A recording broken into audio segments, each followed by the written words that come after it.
وعلیکم مولوي صاحب. وعلیکم السلام. مولوي صاحب زه یو سوال لرم. ما خوب لیده چې زه مړ سوی یم او دا د سوال او جواب ځای کې یم. یو بل ملګری هم راسره یي، دلته زه آلمان کې زندګي کوم. هغه ما او د ملګري نه هم سوال او جواب کېږي. زما ملګری چې دی په سوال او جواب کې کامیاب سي او زه یو رقم بند سم سوال او جواب کې. بیا ما ته یې ته لاړ شه هلته کښېنه، ستا نه یو بل سړی راځي، بیا بل سړی سوال کوي چې یو دم د خوبه راجګ سومه. که د دې جواب راته وایې.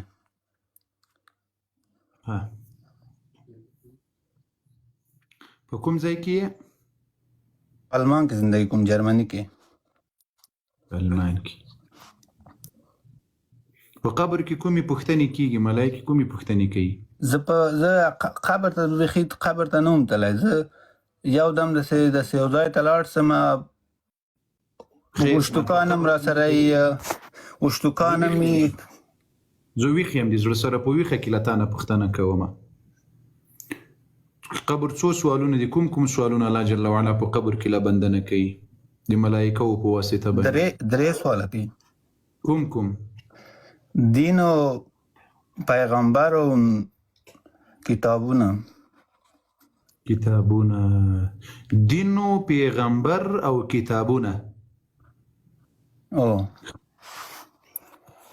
بس همدغه درې پوښتنې زده کړه ان شاء الله. او په دې دریو ګوره، دین او کتابونو دوه دي صحیح دي، یوه دي غلطه ده. د الله جل وعلا پوښتنه درنه کوي من ربک، رب دې څوک ده؟ اسلام. دا خو پوهېږم. من ربک، رب دې څوک ده؟ اسلام نه، رب دې څوک ده؟ الله. او الله ده. او دین دې څه شی ده؟ اسلام ده. اسلام. او نبی دې څوک ده؟ هغه محمد صلی الله علیه وعلى آله وسلم ده. اوس دغه دین څومره موږ پیژندلی؟ څو وخته لمونځ کوي د زړه سره د ورځې؟ 15 وخته لمونځ کوم. قضا کوي خو بینه بعضې وخت دلته خو موږ کار کې یاستو، کله کله داسې وخت راشي چې مشکلات دي نه کېږي، بیا قضایي کله راګرځېږي که نه. او همدغسې درته وایي چې وما دینو که دین دې څه شی ده؟ دین مې اسلام ده. په اسلام کې 15 وخته لمونځ ده.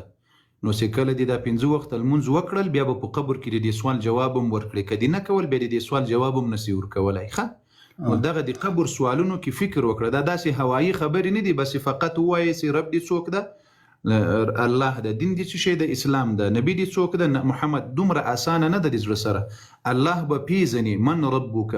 موږ تاسې رب څومره پیژندلی دی؟ رب صفات مو څومره پیژندلی؟ دین مو څومره پیژندلی؟ محمد رسول الله مو څومره پیژندلی ده؟